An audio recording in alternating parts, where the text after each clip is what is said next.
Good morning and welcome to today's discussion organized by Euractiv Slovakia and the Friedrich Ebert Foundation in Bratislava. Today we will not be drawing red lines on Ukraine aid, but we will surely be discussing them. If you have any questions, you're very welcome to ask them right here in the Zoom, either in the chat or using the question and answers functionality. As I mentioned, this discussion will be on Ukraine aid, especially on arms and arms control in the context of this conflict. We know that very recently Kyiv was critically running out of ammo, which is no longer the case.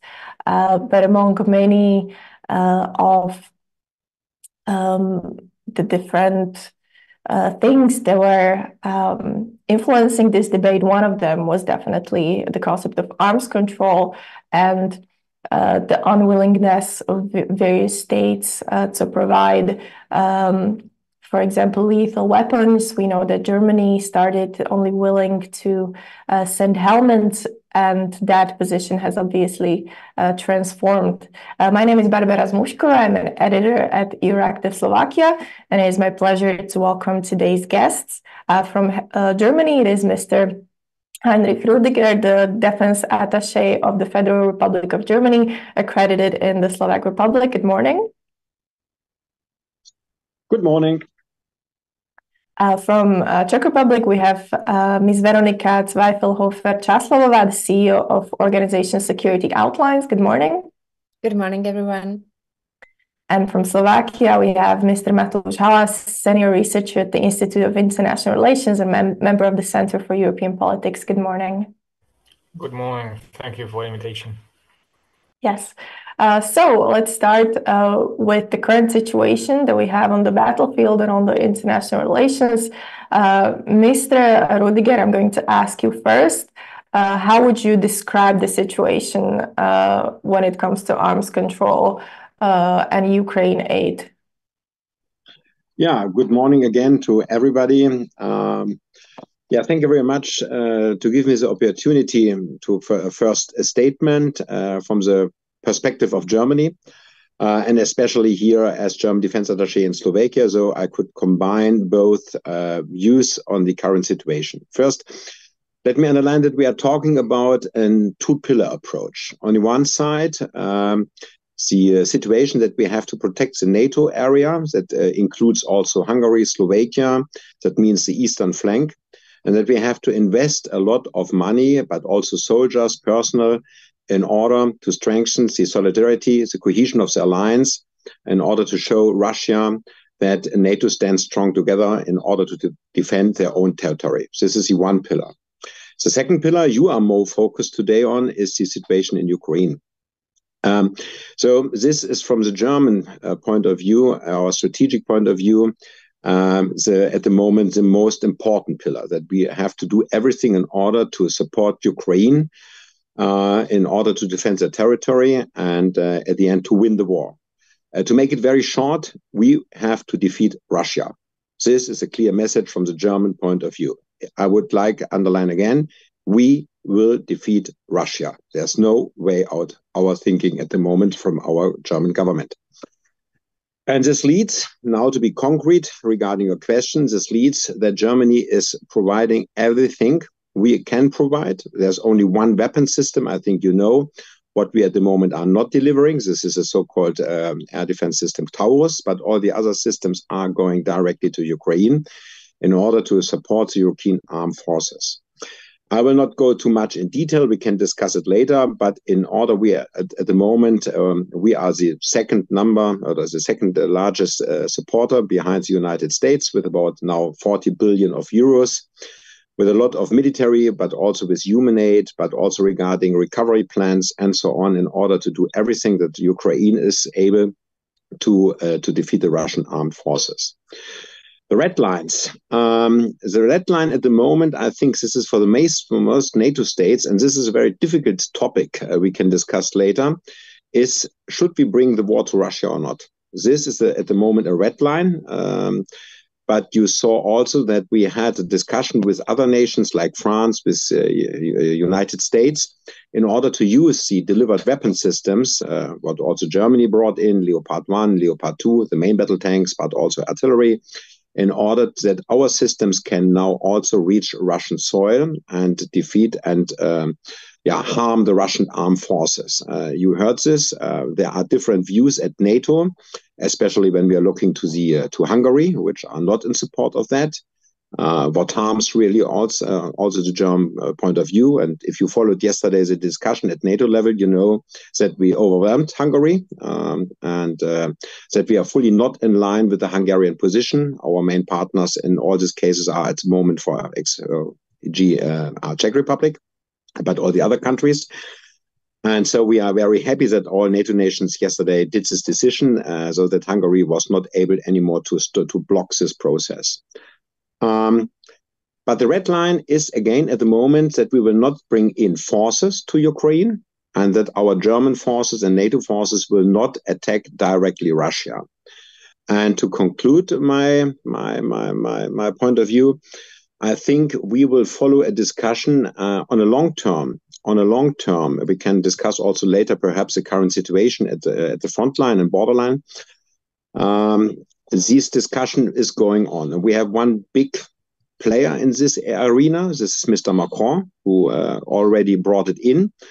At the moment, there's no majority for that. Also, it is a red line at the moment for Germany, fully clear. But from the military point of view, we have to consider it. There's no doubt about that. If we would like to have success, because, and this is my last sentence, you see that the current situation is a 50-50 or a little bit more a situation with some more advantages on the Russian side. So I think this is at the moment my intro statement, and we'll see what my counterparts will also tell now. That's fine for their first round. Thank you. So, Ms. Časová, what do you think? It's the same sort of introductory statement. What do you think about the arms control and the situation of arms deliveries and aid to Ukraine? Yeah. Well, first of all, I'm in no way authorized to speak on behalf of the Czech government, so I'm speaking only my own behalf and as a researcher, and from what I've learned these couple of years. And there's no doubt it is a very, very complex issue, and there is no doubt that we need to support Ukraine. And as my colleague just said, we need Ukraine to win this war. We need to stand firmly behind the rules and behind the, let's say, the global regime that we built so hard. And if we really want it to work, if we really want to, let's say, if we don't want it to happen ever again, not only in Ukraine, but on, let's say, other countries in the eastern flank of NATO, we really need to take a strong stand in this. That is one side of it. The other side is that we still need to be very aware of the war of narrative that is going on in the world, and that is going on in the global south, especially. And we need to think ahead. We need to very well communicate what we are doing, why are we doing it. And this leads me to the red line, which was already mentioned, and that is the use of NATO troops, the direct involvement of troops in this war. And yes, I think that this is the question nowadays, at least for me. But this is connected to other issues, like the involvement of volunteers of NATO countries in Ukraine, and how are we dealing with this, because as it is known, Czech Republic is quite active, or the Czech citizens are quite active in the involvement in Ukraine. And this is something that we need to communicate in home, and we need to communicate it in the European Union as a whole, which is for me the biggest issue, the decision-making process on our side or on the side of NATO. We have these two entities. We have the NATO, we have the European Union, and there's a very complex system of decision-making and finding consensus between our countries Whereas on the other side, we have the Russia, which is, it's quite convenient for them, of course. Right now, they have the leader and they have the united leadership in this, so they don't have to rely on this complex decision-making process. And we are trying to find our way to balance it somehow. So this is ongoing issue, not only in the context of war in Ukraine, but in the context of the common foreign and security policy of the European Union as a whole, and some sort of reform, which is on which we are trying to work these past couple of years. So that would be some sort of intro from me. I know I've mentioned perhaps more questions than answers, but I really hope we can talk about it more later in the discussion.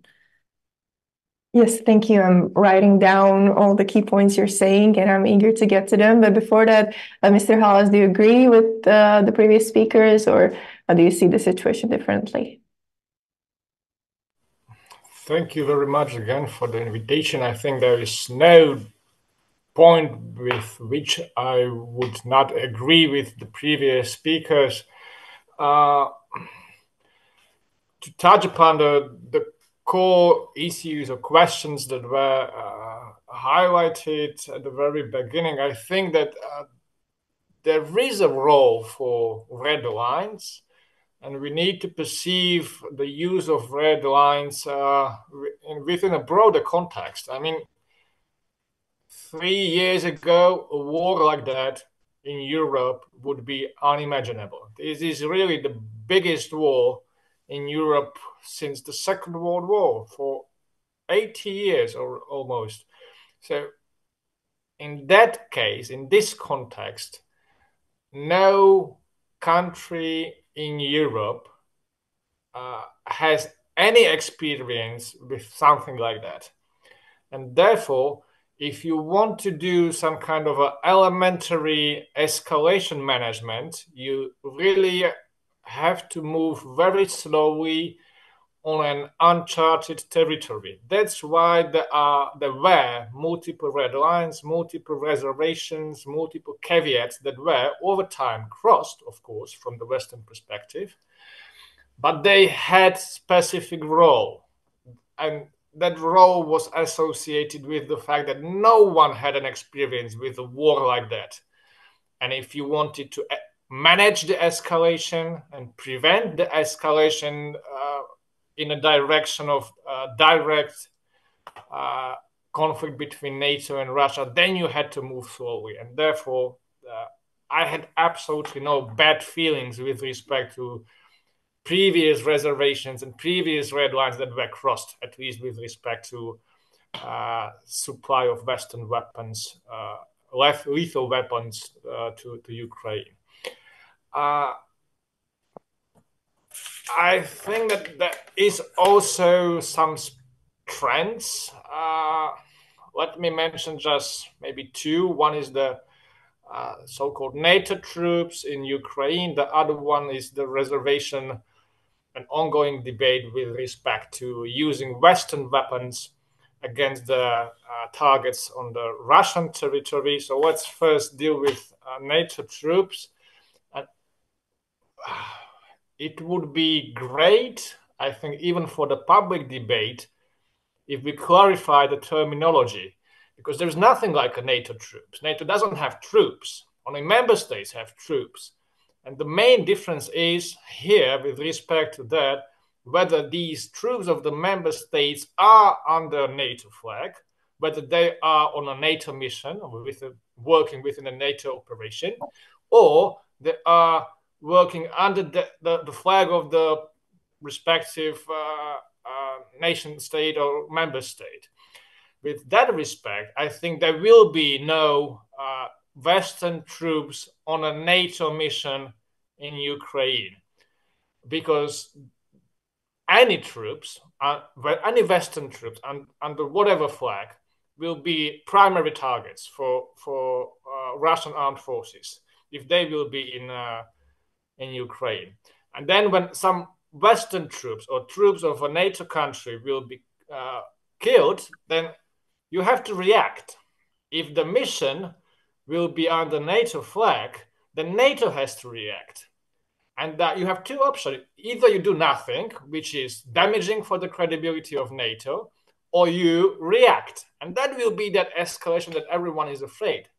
So therefore, I think there will be no Western troops under the NATO flag, but it's quite possible that there will be troops from the NATO member states, but not under the NATO flag, but as a kind of a coalition of the willing or something like that. We can get to that. But I don't think there will be under the NATO flag within the NATO mission or something like that. The second point, the use of Western weapons against targets on the Russian territory. You also have to make a difference here and clarify the terminology, because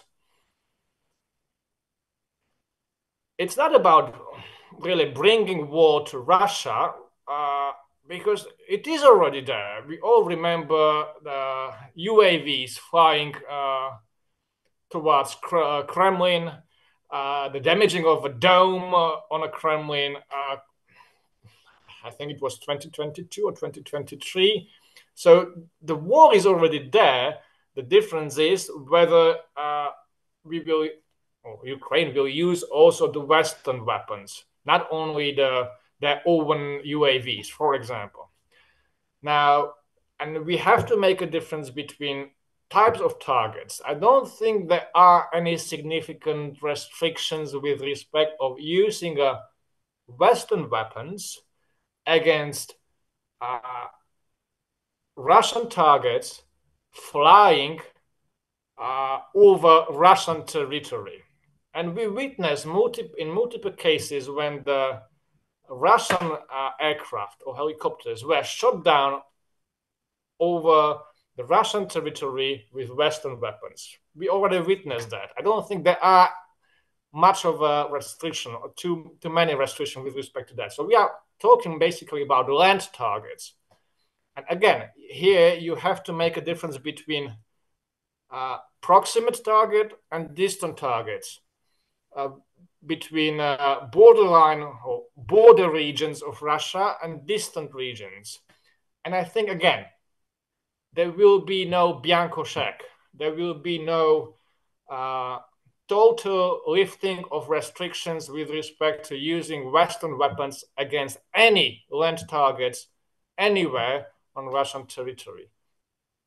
Primary reason for that is that even Americans, or maybe especially Americans, have interests in preserving properly functioning military targets of Russia, specific military targets. And I'm here talking about the early warning system. So Americans have an interest in Russian early warning system working properly and not being damaged. So I don't see a possibility here that the Americans will tell Ukrainians, feel free to destroy Russian early warning system. No, I don't think there will be anything like that.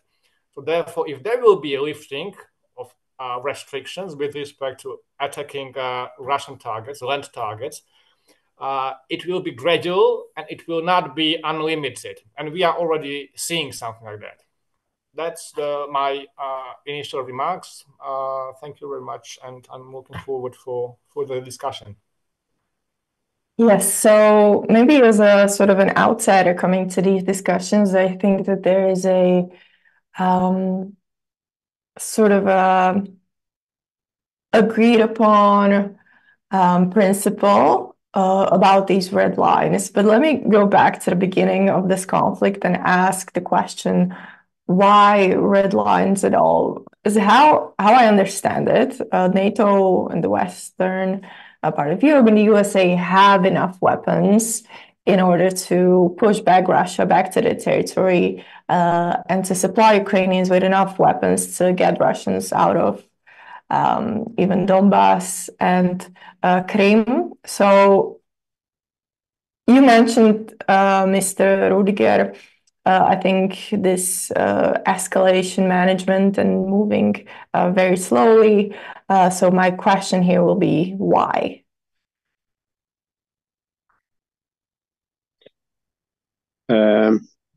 it is not a very short answer. Let me underline a little bit what also the previous speakers mentioned. Other way around. We all thought in 2022 that Russia was looking for a decisive operation, a very fast and quick operation in order to defeat Ukraine, in order to get a regime change and to get the country under control. So I would like to say it. Now, 2.5 years later, we see Ukraine is able to defend the country, very effective and in a very good manner and very brave. So we see at the moment now a change in the Russian policy and the Russian lead of the operation. From our point of view, Russia is not anymore interested in order to gain a very speedy success. The Russian approach is another one now. The Russian approach is now to have a long-term war against Ukraine. And this has several indications. The first and the main indication is that Putin needs this war in order to enhance the production of war for weapon systems for Russia. As long as this war is going on, Mr. Putin has a big support in the Russian population. There's no doubt about that. Second issue is Ukraine is a testbed for Russia. It is not nice to say so, but it is a fact that this war offers the Russian military leadership in order to test a lot of weapon systems in this war in different areas. And so they are interested in that. Third point of view is the corruption in Russia. I think you all saw that we have some changes in the Ministry of Defense, Mr. Shoigu and so on.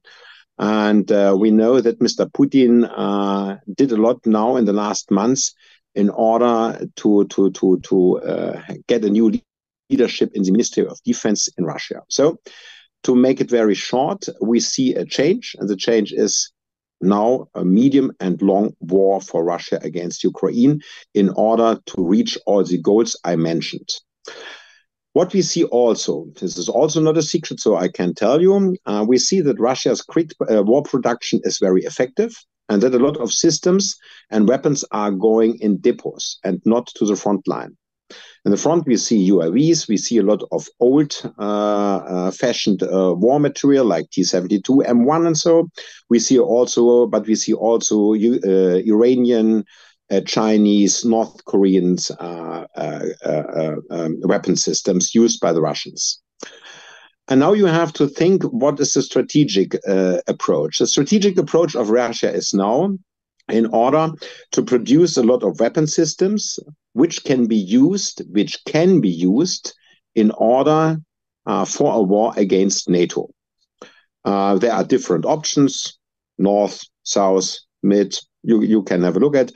And we see the production of ammunition and war and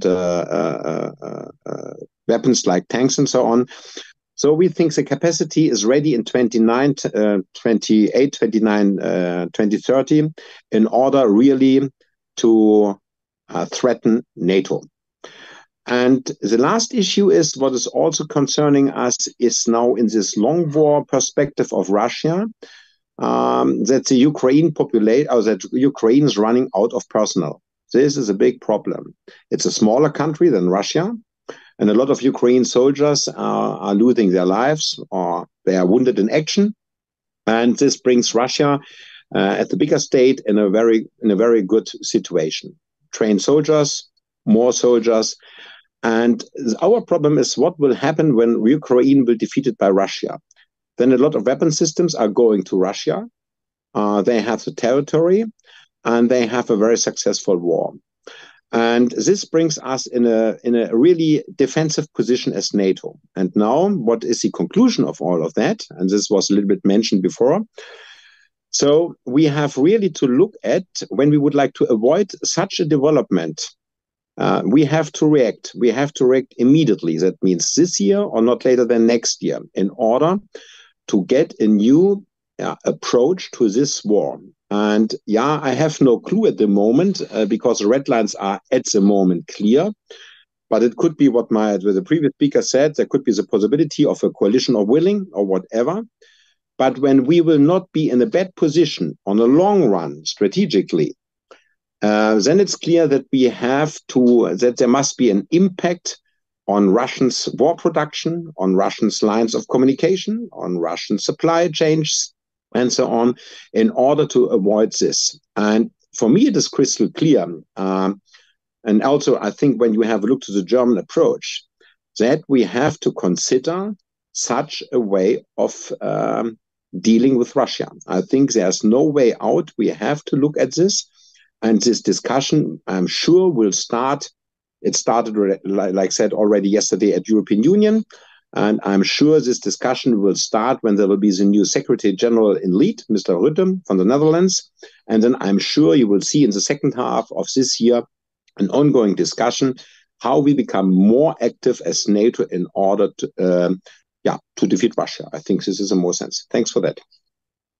Thank you very much. Ms. Čáslavová, I think Czech Republic was one of the countries that called very loudly for this not to become a medium-term or long war, and to strike decisively and help Ukraine, especially in the beginning, but even so now. So would, for example, Czech Republic, do you think, be willing to give it their all to forgo all red lines, or do even the most zealous supporters of Ukraine have limits?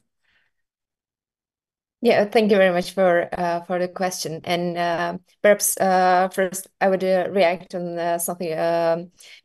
Rediger just said. Yeah, because you mentioned that Russia is not interested in a speedy process right now. And it is connected to what you just asked me, if we are still for the most decisive actions to stop Russia right away. And one problem that we need to bear in mind is that is the Russian negotiation strategy. So the longer the conflict gets, the more the Russian demands are growing, and they want more and more, and that is something that will only get worse. So yeah, I think we need to be decisive. We need to take action, but we also need to be very cautious. Where do we take it? And yeah, I really like this concept. It's very you named it really nicely, Matusz, the coalition of willing, because that is perhaps something I think that the Czech Republic is doing. And we're quite a small country, not the smallest one, but not the biggest one.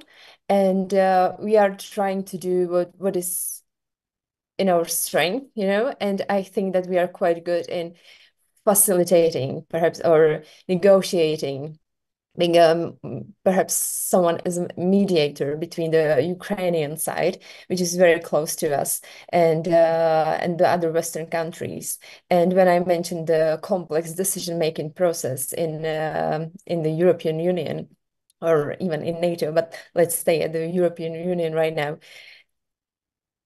In the past, a lot of EU missions were, in fact, missions of coalition of willing, and I think this is something very, very similar. And I think it is one of the best ways, or one of the best approaches right now, because we need to do something, and we need to think it through. And if we will find allies in that, like Czech Republic and Germany, which are really strong allies right now in this issue, and other European countries, that is the way for me. But of course, the whole Czech Republic, I don't think that the Czech approach is united, and it's all or nothing. There are certain debates within the Czech government, and certain constraints, and in my point of view, it's right, because it forces us to really think about it, and not to do anything, with a hot head, as you might say. So yeah, but I would say that Czech Republic is one of the most engaged countries right now, and one of the countries that is pushing the most for let's say unconditioned support to Ukraine. Yes, thank you very much. So, Mr. Halas, Slovakia is obviously in a very different position, but what can be also said that the Slovak government is very critical of this concept of a prolonged war. So maybe what are your thoughts on, maybe you can shortly comment on the ideas of the Slovak government that stopping military aid to Ukraine will somehow put a stop to killing or this bloodshed, as that is the argument of the current Slovak government, and then maybe react to the question of why red lines at all, and why do we need to be decisive and cautious, as Ms. Chaslova said. Well, at the face value, I think that the thinking of current Slovak government about the conflict in Ukraine is misguided. It's not based in reality. If the West would have stopped supplying weapons to Ukraine immediately, as is, I mean, one of the wishes of the current Slovak government, then the Slovakia will have, in a couple of months, it will have a new neighbor. Russians will be in Uzhhorod, where the Slovak Prime Minister met with the Prime Minister of Ukraine a couple of months ago. Therefore, I think it's misguided logic. But then there is a broader context. Again, the thing is that Slovakia is a small country, and it has not so much, I mean, leverage over the conflict. So even if Slovakia stops its government aid to Ukraine, to Kyiv, doesn't make that much of a difference, because what we had, I mean, Slovak armed forces had, it's already there, with respect to air defense system, with respect to fighter jets, with respect to infantry fighting vehicles, with respect of ammunition, the warehouses of the Slovak armed forces, I mean, more or less empty with respect to what can be provided at the governmental level. I'm very sorry for the, well, it's weird to say that, but I'm sorry for the Slovak defense industry. Because with that kind of a political rhetoric, it's much harder to negotiate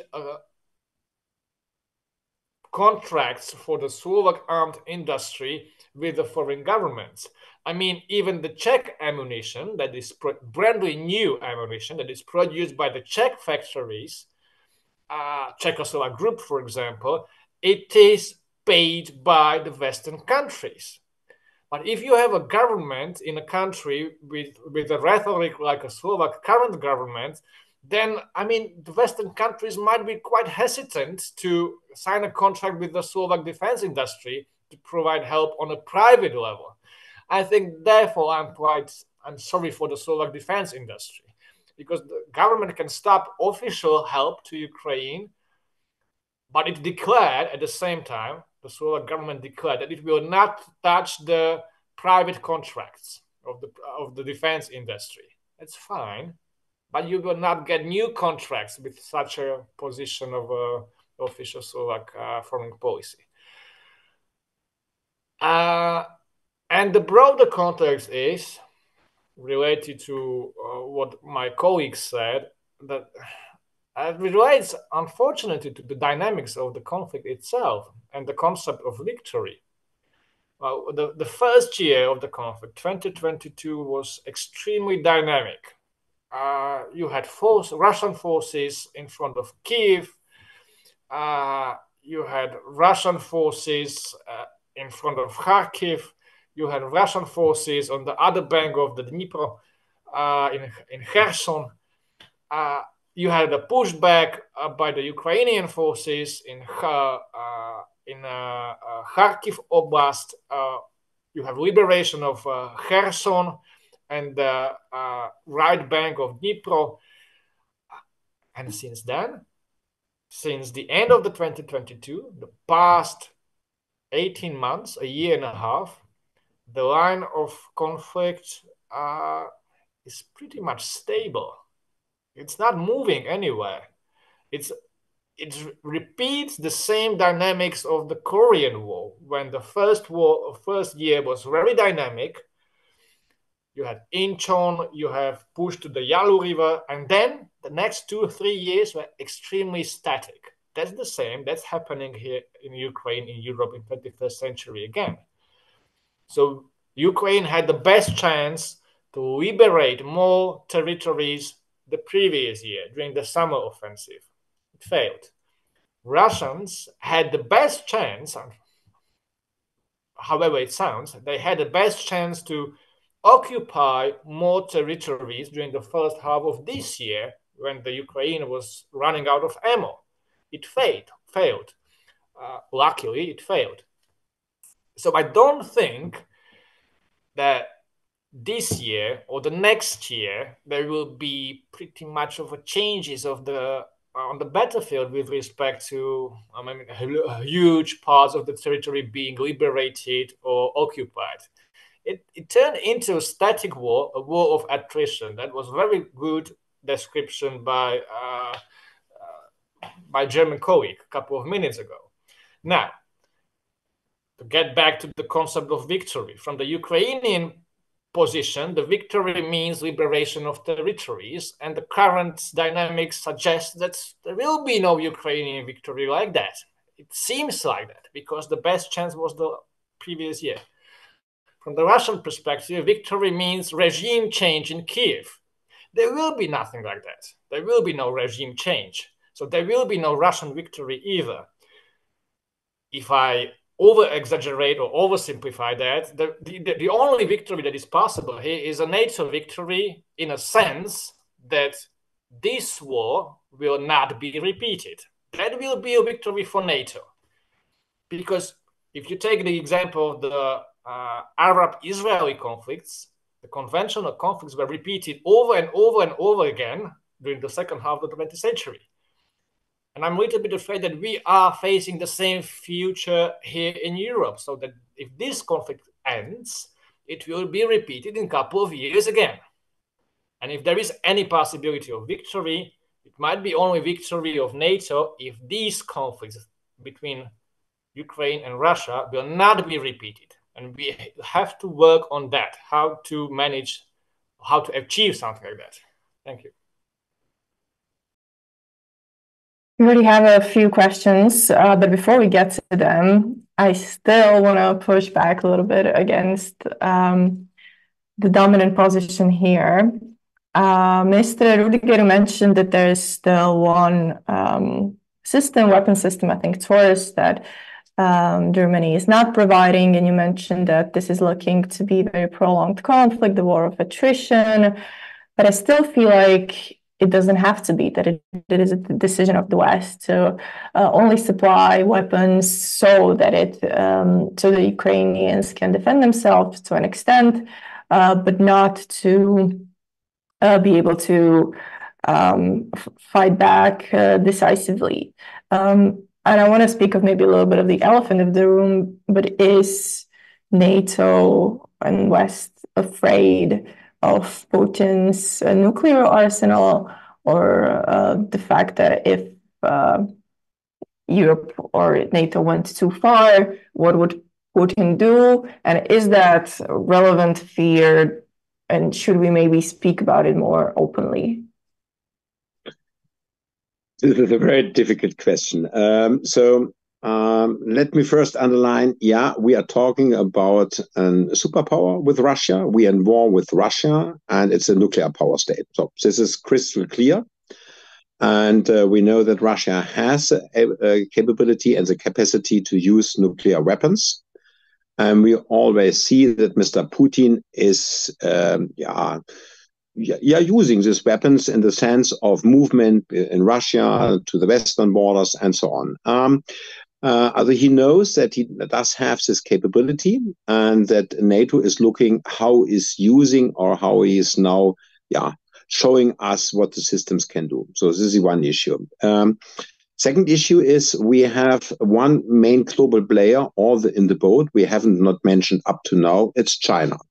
We know there was the last visit of Mr. Putin to his friends, Vietnam, North Korea, China, and so on. And we all know that Mr. Putin cannot take a decision without China's agreement. I think this is crystal clear. On the operational level, I think there's no showstopper from China. But before using tactical or strategic nuclear weapons, whatever you're looking for, I think there must be a green light also from Beijing. I think this is clear. Because he needs the Chinese support, he needs the Chinese weapon systems, he needs Chinese money. So this decision cannot be taken only by him. So although we have always to look what is the Chinese position on that. I think you are right. And when we consider all these issues, NATO has also hold open its line to China, to Beijing, not only to Russia, but also to the other countries, because one lesson learned is that European Union or NATO countries were not able to isolate Russia. I think this is also a message we took from this war. We have a lot of sanctions. We have a new package of sanctions since yesterday. But at the end, we saw not everything was so successful like we hoped it would be. Then one issue back to my Slovak friend, only to underline, and also perhaps for the audience to give you also some insights. As Slovakia, for us, is a reliable partner in this war up to now. Also with this government of Mr. Fico, Mr. Kaliňák, we are, for example, we have very strong support by Slovakia for our maintenance hub in Michalovce. The Germans delivered Leopard 1, Leopard 2, Panzerhaubitze 2000, and so on to Ukraine. And that the maintenance hub is in Slovakia, Michalovce, nearby Uzhhorod. And up to now, we have very good support by Slovakia in order to repair all the systems coming from Ukraine. And we have also support from Slovakia in order to extend this maintenance hub for new weapon systems we are bringing in. And there's also some advantages for the defense industry of Slovakia. And also that Germany ordered together with Norway and Denmark 16 systems Susanna 2 howitzer systems from Slovakia, which will be now delivered in the next month till the end of this year. This was also a package by almost 100 million euros. So you see what my previous speaker said. We have these political restrictions, but in the business cases we have support, and there's no obstacle by the government. So we are really working together with them closely. And also, I will not go too much in detail, but that Slovakia is the owner of 30 T-72 M1. And let me say it in diplomatic words, Germany is quite interested. This 30 T-71 can go also to Ukraine. And perhaps Germany has a portfolio in order, what I mentioned at the beginning, to support the first pillar. That means to bring in new German weapon systems to the Slovak armed forces in order to defend their country on their own. I think you understand what I mentioned. So we are in negotiations, and we are very happy with that. And I hope this answered your question, especially with the nuclear power of Russia. And but let me underline one last sentence.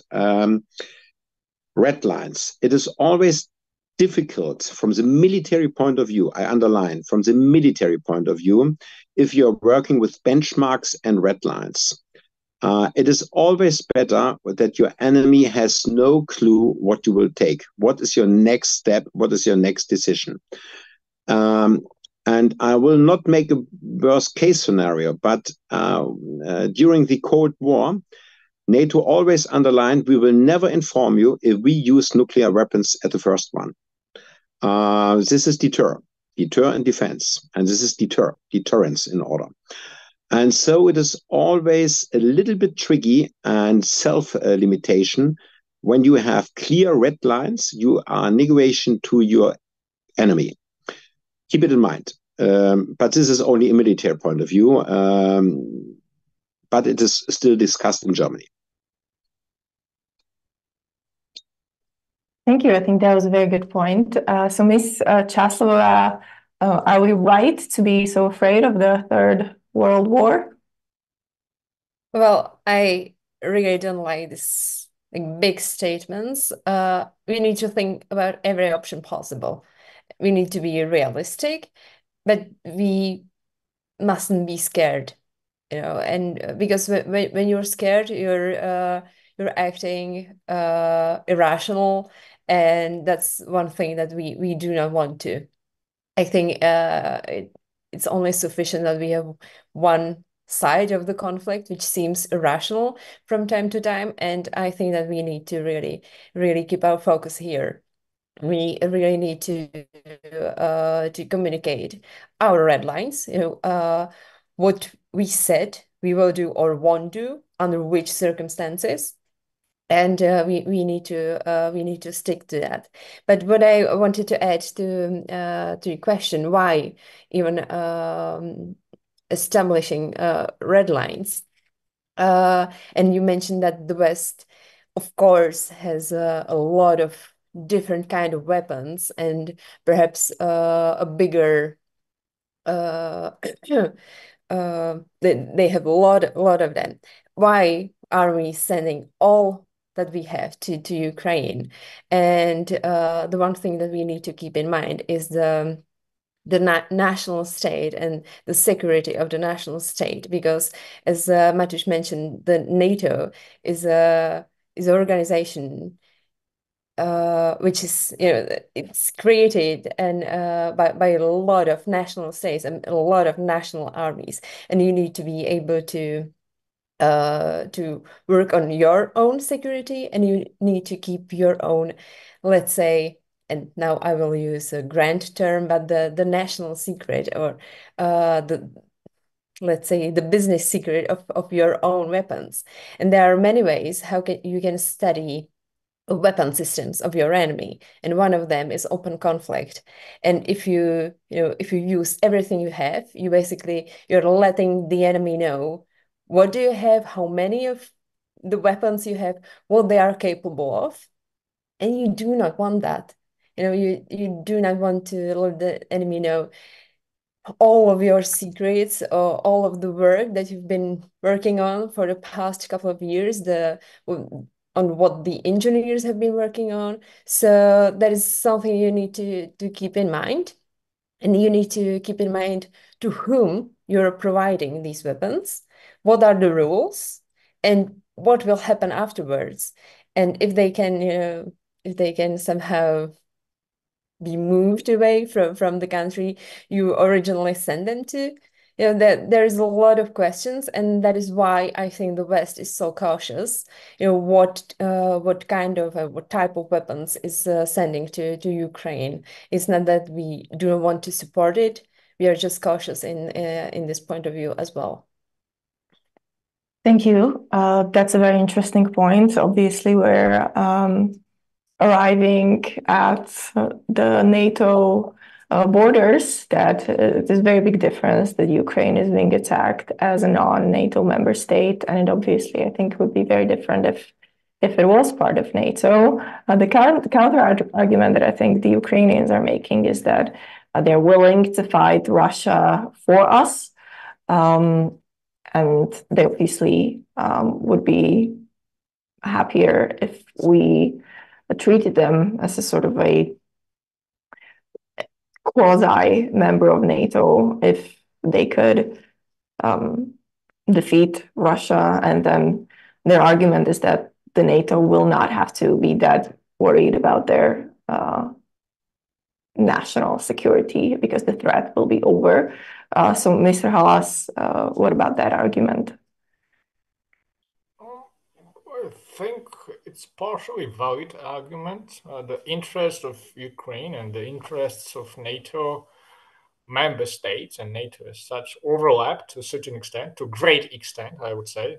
Well, if Ukrainians are fighting Russians and keeping them at a distance, that's something really at the interest of NATO member states. To have I would say, to have a rock state as Russia as far as possible from the NATO borders. That's the best case scenario. So as far as Russia can be from the NATO borders, the far further away it is, the better it is. In this case, the overlap is perfect. Now, I'm a little bit skeptical about the future, and I said that already, that it might be the case that this is not the last war between Ukraine and Russia. And you have to count with that possibility as well. And if there are many caveats as regards helping Ukraine on part of many NATO member states, I can imagine there will be many caveats also with respect to possibility of Ukrainian entry into NATO. So if we touch upon that issue, honestly speaking, here I'm really skeptical. I know what is the official NATO position. I know what is the official position of many countries, including the United States, including the Czech Republic. In 10 years perspective, I really don't see Ukraine in NATO. I don't see a political consensus on that. We had a Sweden trying to enter NATO and Hungary delaying the entire process for more than a year. Now imagine Ukraine really getting into the process of entering NATO. I mean, really, there will be a lack of political consensus on them within NATO. So I'm really skeptical here. I think that there must be some kind of other solution to be discussed as well, because if we rely on that officially pronounced and announced solution, I think that we might be shooting ourselves in a leg. We should think about the other options as well, because that option, I'm really skeptical about the feasibility of that in next 10 years, let's say. Yes, thank you. And we are arriving at one of the questions we have in the chat, which I thank you very much for. The political willingness or the political will. And you already mentioned the coalition of the willing. And the question, I will read it. While a coalition of the willing could support Ukraine in a shorter term, avoiding the quest for a consensus in NATO, wouldn't it also undermine NATO deterrence, as it would once again show that NATO is not able to come to a common stance? Obviously, we're arriving at Hungary, which we also arrived very fast while discussing any sort of move forward in the European Union as well. So, Mr. Rudiger, what do you think? Is it better to move in the coalition of the willing, even as it undermines the cohesion of the entire NATO? Again, difficult question. There's no doubt about that, what was mentioned before, that some positions of some member states at NATO level are really concerning us. And Hungary, to say it directly, perhaps in some undiplomatic words, is such a country. But on the other side, it's not a secret. Everyone who is following the news knows that.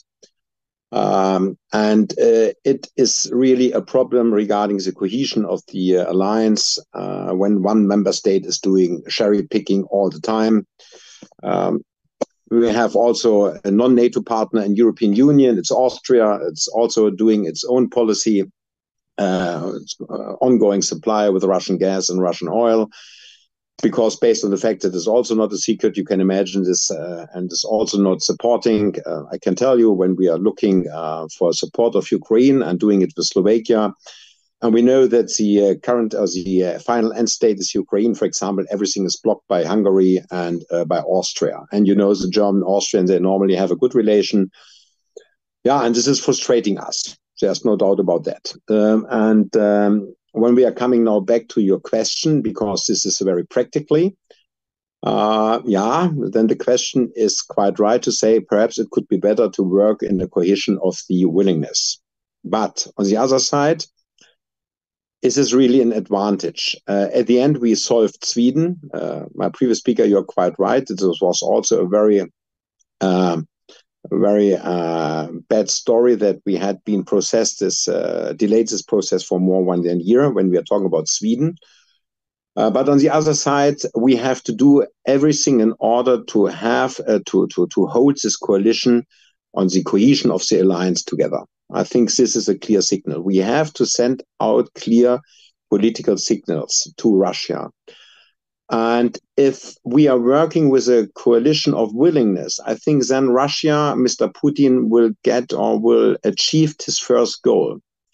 Then he will send out a message to his population or to other countries, and we are talking about the axis of evil, China, Iran, and Russia and North Korea. Then they will see that they had success in order to have first countries out of NATO level. Then they can use such countries as platforms or whatever and send out strategic communication. So to be honest, it is difficult also for a country like Germany. We are not happy with that, but we have to do everything in order to keep all our friends and partners. And when we are talking about also Hungary and Austria or other countries, then we have to consider that we are one alliance, that we are the 30 richest countries in the world with the common values and norms, and we have to stay strong together. And then we have to handle this, Mr. Orban, we have to handle this with the Austrian government at the moment. Then the channels must be open in order to send or to resend the signal to Russia and all the other countries. There's no chance to bring this coalition out. And when we have countries like Czech Republic at the moment, which are very active and are really leading nations in such areas, very happy, then this is wonderful. There's no need for Hungary to step in this process, for example, then Germany does or other countries can do so. But regarding the whole umbrella, we have to stay strong together and we have to use all diplomatic channels in order to do it together with such countries like you mentioned. Yes, thank you. Ms. Čáslavová, I think Czech Republic already wanted to do something like this, the coalition of the willing, voluntary shipments of arms to Ukraine, and it wasn't for nothing, obviously. Slovak citizens added lots of money. I think it was millions of euros, which is perhaps maybe just a drop in the conflict, but definitely worked as a symbol in relation to the unwillingness of the current government to take a stance in aiding Ukraine. So maybe what is the Czech perspective on this coalition of the willing? Do you think countries still waiting for a consensus before they get involved more? Yeah, well, what you mentioned for me personally was it was really nice, and nice is not perhaps the best way of saying it, but I really appreciated that the coalition of willing doesn't have to be only a coalition of national states, but it was actually with support of the ordinary citizens, which are the ones who are part of the states. And I think that shows something. It shows how close the conflict is and how very palpable the tension is, and how we like to think of ourselves as the Central Europe, but in fact, it's Central Eastern Europe, and it's like very close to the eastern flank of NATO, and it's very, very important to us, and we are trying to do whatever we can. And this is something that to give the credits that the president of the Czech Republic initiated. And I think it is given, by his career history, by his many contacts. And I think that was one of the most important things, that he was not only willing, but he had the means. and he had allies. He found them, he reached out to them, and he has the support of the Czech government. So I think that these are the important pillars of the coalition of willing of the Czech initiative for the ammunition to Ukraine. And just to mention it and perhaps do a good PR, the International Crisis Group is already mentioning this initiative in their analysis of the Russia-Ukraine conflict. So that's something I think we can be really proud of, because once Czech Republic did something of importance, and it really is effective, because the first parts of the ammunition is arriving to Ukraine. So yeah, to perhaps return to the question in the Q&A, I do not see it as undermining the NATO approach. I see it as perhaps one branch of it, because like the NATO narrative is we want to support Ukraine because we feel it is very important that Ukraine doesn't fall. And this particular initiative is one specific way of doing it, of countries that want to do it this way, but it's not completely different from the general NATO position, I'd say. So that's just my point of view, and I think it's as I mentioned, I think it's important part of doing things while we are reaching the consensus on the upper levels. Thank you very much, Mr. Halas. I think Slovak government would be very happy if such coalition of the willing got created outside of it. Perhaps it would be happy if the conflict in Ukraine resolved and the security threat of Russia at our borders would cease to exist, and Slovak government would not have to spend €1 or send one bullet as it claimed. But maybe if you could speak about, and Mr. Rudiger already mentioned it a little bit, what would be the consequences or some threats that could materialize if such a scenario evolved? I think that the Slovak government does not necessarily have to spend a single euro or send a single bullet to Ukraine, even without any coalition of the willing. It's just a decision of the Slovak government, which is, to a certain extent, it already materialized, so it's not sending the official governmental help or aid. It doesn't really depend on any coalition of the willing. Now, I have a tendency to see any coalition of the willing, irrespective whether it relates to Ukraine or any other conflict, as a sign of a flexibility, in fact. Maybe some of us even remember the many previous coalitions of the willing. There was a E2I initiative, European Intervention Initiative, started by the UK. Not all member states of NATO / the EU at that time joined in. So there are many initiatives. The coalition of the willing as a concept is related to invasion to Iraq in 2003. So it's really something that exists already. Now, if you take a flexibility as a need in any conflict situation, a coalition of the willing is a sign of that. But there are many other features, events to which you have to adapt. And I'm not only mentioning to Hungary and its position. I'm not only mentioning to the change of government in Slovakia and the subsequent change of position with respect to Ukraine.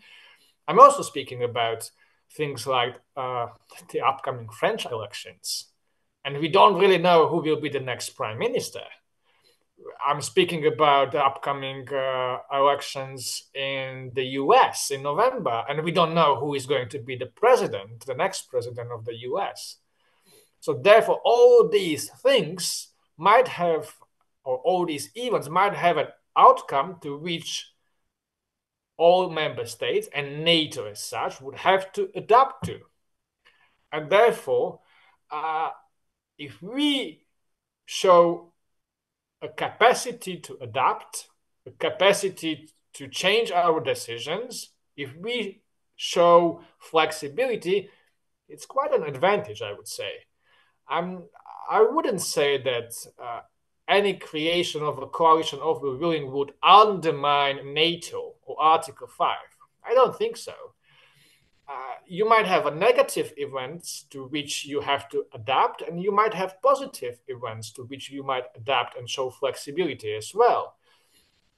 Therefore, I mean, I wouldn't necessarily relate coalition of the willing with respect to Ukraine to deterrence of NATO as such and working of deterrence. I think it might be a positive sign, actually. And what we need to achieve is to maintain a certain level of support for Ukraine, irrespective of the events that might happen. So if you have a certain level of support to Ukraine, and then comes Hungary, and then comes Slovakia, and then comes France and the US, the other countries might do something more to maintain the same level. And that's the point of having a flexibility. And that's something that we should achieve or strive to achieve over time. Thank you very much. Before I move on to the next question, I want to welcome all our participants. I want to welcome all our participants in asking more questions. We have, I think, the last 25 minutes of our discussion. So if you have any questions, I'm sure they will be even more funded than any ones that I might have. So go right ahead and take advantage of this possibility of our speakers. But the second question that we have right now is Mr. Rudiger, you mentioned defeating Russia, and Ms. Časova, you mentioned that Ukraine must win. And one of our participants noticed perhaps this discrepancy, or if it is a discrepancy. So I want to ask you your position, or perhaps your country's position, whatever you are comfortable in answering, in what is NATO, what are we trying to achieve? What is the goal of aiding Ukraine right now? Mr. Rudiger. The answer is crystal clear. That means to Ukraine in the borders for 2014. This is very clear. That means Crimea back to Ukraine, and that the eastern part is coming back to Ukraine. This is when we are talking about territory. I would like to underline that is at the moment a maximum position. We are talking about that. We are not fully blind. If you would now intervene and say, hey, is this really possible? I can tell you I have no clue. This is always a problem after wars. But at the moment we are starting, and the discussion is here, red lines for Ukraine. And at the moment we are talking about the maximum success for Ukraine. That means to re-establish the territory based on United Nations law, the integrity of territory, what had been harmed by Russia fully with this full-scale invasion.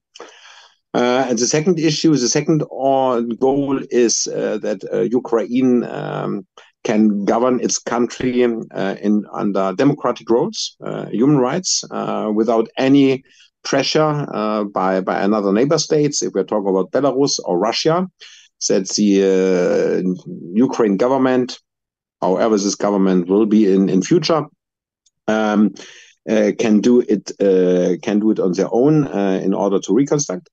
Third issue regarding the end of the war is the full recovery of Ukraine, supported by European Union member states, neighbor states. Also Slovakia has also a recovery plan in order for the western part, and so regarding infrastructure.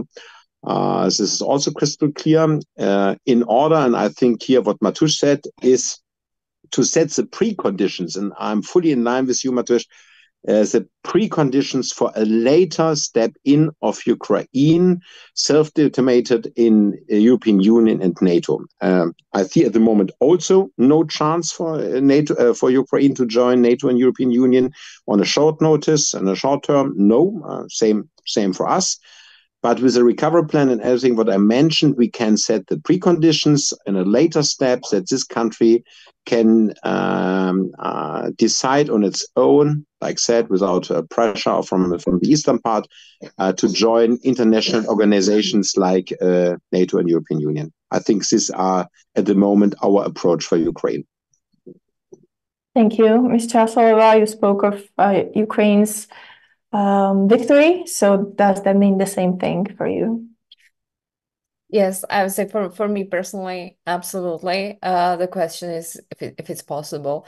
And we all know that if we take a realistic look at it, at least the eastern parts of Ukraine and the Crimea will be very problematic. But according to my knowledge, the position of the Czech Republic is very firm, and the regional or the territorial integrity of Ukraine is one of the key things that we strive for.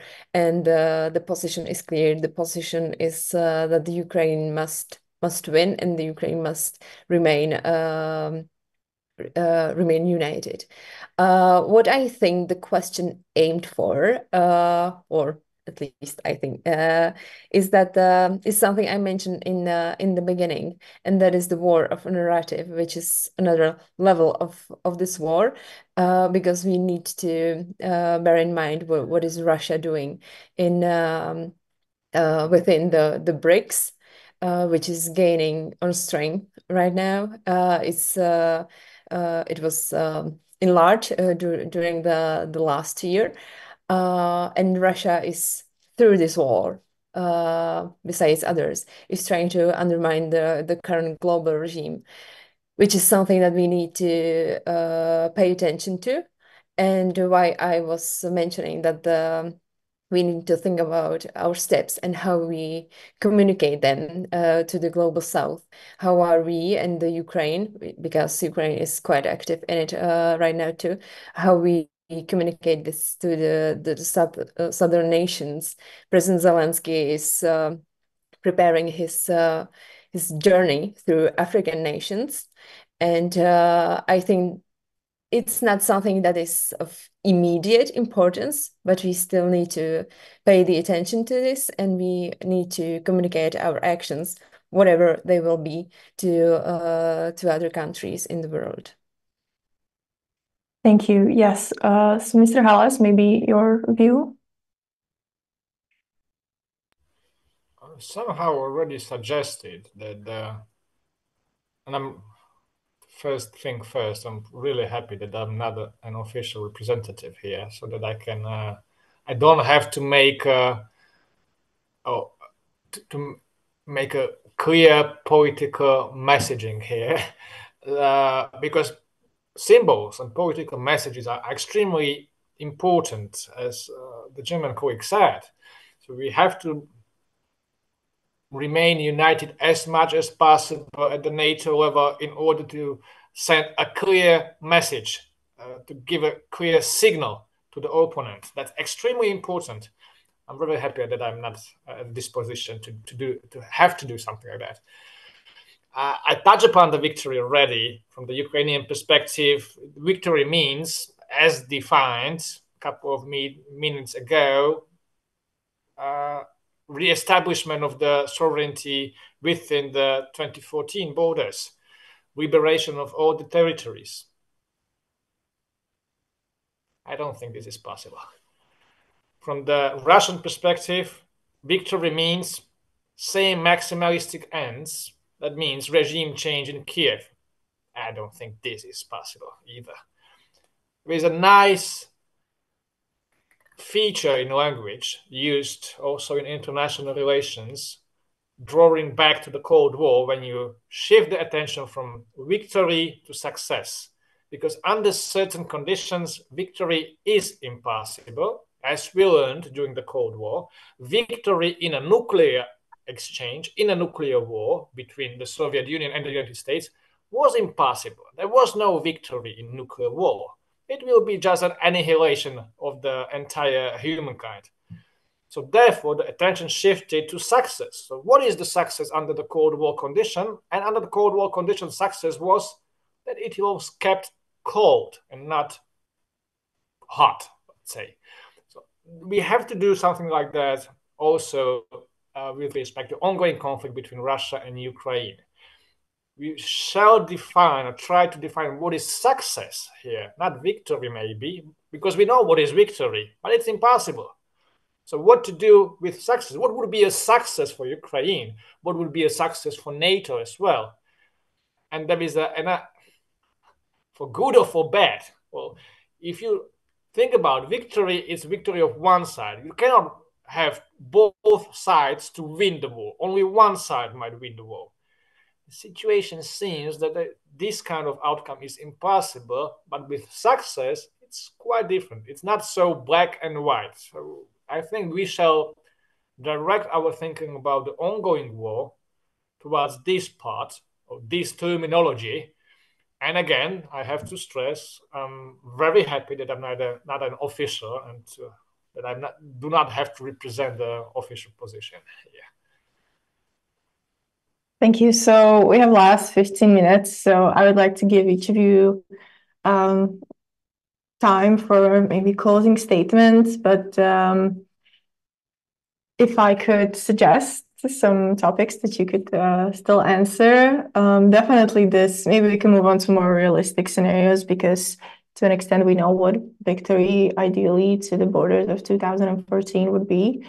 So what would be success in this conflict, and whether you think the red lines that are currently there about troops, about types of weapons, are at an appropriate place in order to reach that success.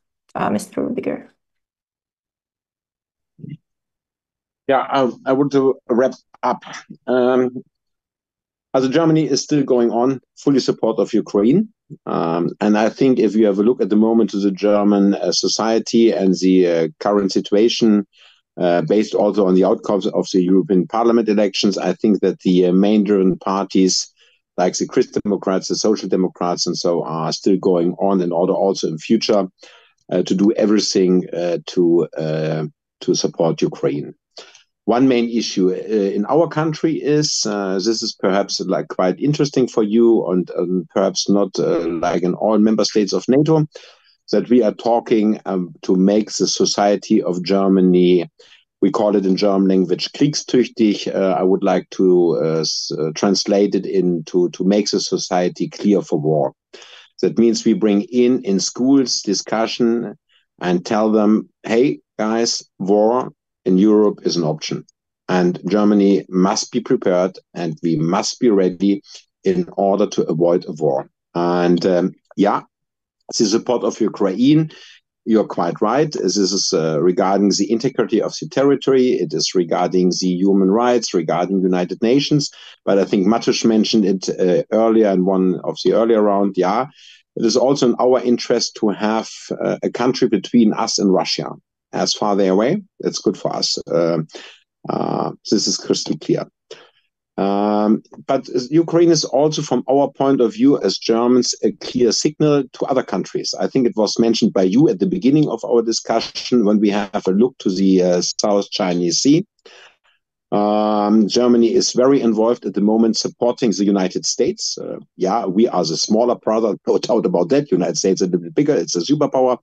But we are supporting them with our Indo-Pacific deployment. That means we brought in air capacities, air fighters, and we brought in 2 big ships in order to support the United States, to send a signal to China, hey, in the South Chinese Sea, stop it. It is international law. It's the NATO's countries, or in this case, it is a coalition of willing. So I would like to say we support the United States.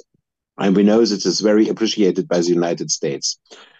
And don't forget that we have also to send out these signals to other countries, like I mentioned, Iran, China, North Korea, and Russia, that we stand together. Like I mentioned, we have to do everything in our society. We have also to restart the production of war material, tanks, ammunition, together with the Czechs and so on, and to start a production in order to be ready. To talk about is one issue, but we also need the equipment.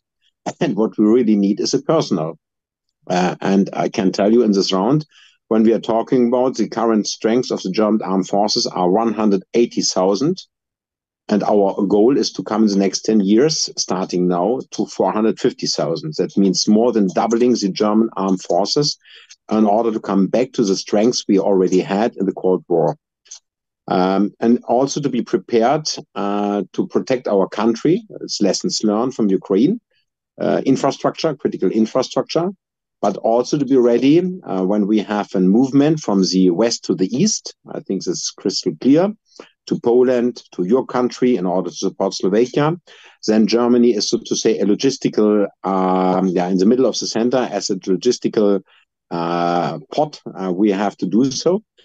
And this really, challenge Germany at the moment in order to reach all these goals. And we are doing so. And your last question, then I'm ready. Red lines. Yeah, at the moment, the red lines had been mentioned by me at the beginning. But I think what both speakers, Matusha and Mrs. Tveblova, mentioned, we have to manage the escalating problem. And I think this is the most challenging issue at the moment the politicians have to do. There's military advice, there is government advice, but I think this management is the most challenging we have to look at, and how we will counter Russia on these different levels.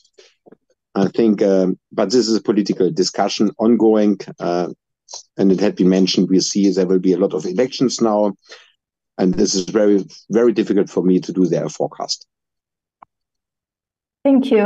Before I give the word to Ms. Čáslav, I want to read the last question we have in the chat, and it is a quote of Dmytro Kuleba from the 8th of March, and he said, "It's time to admit openly that the strategy of dripping aid to Ukraine drop by drop doesn't work anymore. What is required is unrestricted and timely supply of all types of weapons and ammunition to ensure that Ukraine beats Russia and the war in Europe does not spill over." So, Ms. Čáslav, maybe if you want to react to this, which is in a certain way the question of this discussion, but also in general about what the success would be and whether the red lines are helping us reach it. Well, I think if you want to reach a strong reaction, you need to use strong statements. That's for sure. And these statements, they are not. They are usually for someone, and they are really. You have some goal, and the goal here is pretty clear. And I think that no one thinks and believes right now that the supply of any type of weapon systems would be unrestricted. But I think these restrictions, they are in the hands of those who are supplying those weapons, and because you are responsible for what will happen with them, what they will be responsible for, and you are responsible for your name and for your reputation and for your credibility in the world at the first place. So I believe these restrictions should be in the hands of those who are supplying these weapons. Me personally, I see some ways of perhaps improving, and the colleague in the Q&A, he mentioned it, and it was in the statement, that the most important thing is timely supplies, because the war doesn't wait, and we cannot expect it to. So that's one of the things. Another thing is where I see the problem is perhaps the number of shots fired for one day, because there are some restrictions for this, which are not really compatible with or compatible with the Russian side. So that is another point that I have to this. But I think the most important thing that we need to take from this webinar and from what was happening up till now is that we need to have the firm position. We need to keep our credibility as the West, and we need to translate it into action, so foster the decision-making process, and perhaps in the meantime rely on the coalition of willing and on different initiatives. Thank you. Yes, thank you for the answer. I think I have been pushing a little bit the question of red lines, because that is the topic of this discussion. But in the end of the day, maybe we can be very grateful that at least the drip by drip aid does not dry out completely unexpectedly, as it was threatening to do not a long time ago. So Mr. Halas, for our closing words, you have the floor. Well, if any of us was in the position of the Ukrainian Prime Minister, I think any of us would say the same words. It's quite understandable. That's exactly that political messaging and signaling that you have to do. The other thing is that what is the reality? It's not necessarily how the things are and how they will be in the future. I think the primary reason for that is the fact that interests of Ukraine and interests of NATO and its member states greatly overlap, but they are not the same. They are still not the same. There are still some differences. And that's the reason why there are red lines. That's the reason why, in words of Mitra Kuleba, the aid is dropping in and not pouring in. And I don't think that this will change. That fundamental factor that the interests of NATO and interests of Ukraine are not the same, even if they greatly overlap to a huge extent, but they are not the same. It's not going to change. And therefore, there will be some differences in opinions. I think what is important out of all these topics that we discussed is that I think the concept is by Rebecca Lisner. She said about that, she called it an audit of battle, so that you receive a new information thanks to warfare. New information on effectivity of your weapons, on the effectiveness of the enemy, on your own effectiveness. That audit of battle is extremely important with respect to our preparedness for the future. To get back to success, I think with the perspective of the ongoing conflict, the success might be if the intensity of the conflict decreases towards the end of this year. I'm not sure whether this is possible, because it's the occupiers, it's the Russians that have to realize first that they will not gain anything else. So they have to realize first that it's not paying off, that they have to decrease the intensity of their fighting as the first step. And it will be a success already. I'm not sure whether this is achievable. With respect to NATO, a success will be if we will manage to prepare for the next possible war.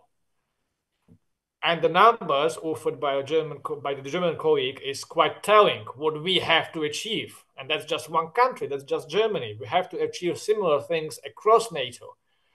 I believe we have to update our nuclear sharing as well. Many things to do, and it will be a success if we manage to achieve something like that. It's in the next coming of next year. It will be the term. It will be up to the next Secretary General, to achieve that job. Thank you. Thank you. So I tried as hard as I could to get simple and clear answers, which I failed to do. Yes, as with many topics, they obviously do not exist, and if they existed, I would not have to be asking them so desperately. You painted a very realistic, I would say, image of what the current situation is, of why the NATO and EU countries have the red lines that they have. And one thing I think we agreed on is that at least a certain level of consensus, predictability, and reliability to at least drip the aid to Ukraine is necessary, and then to continue to have the discussions on how to achieve the success later. So that's all the time we have. Thank you very much for your time, speakers. Thank you very much for attention. of our viewers. Thank you very much for your questions, and see you next time. Have a great rest of the day. Goodbye. Thank you for the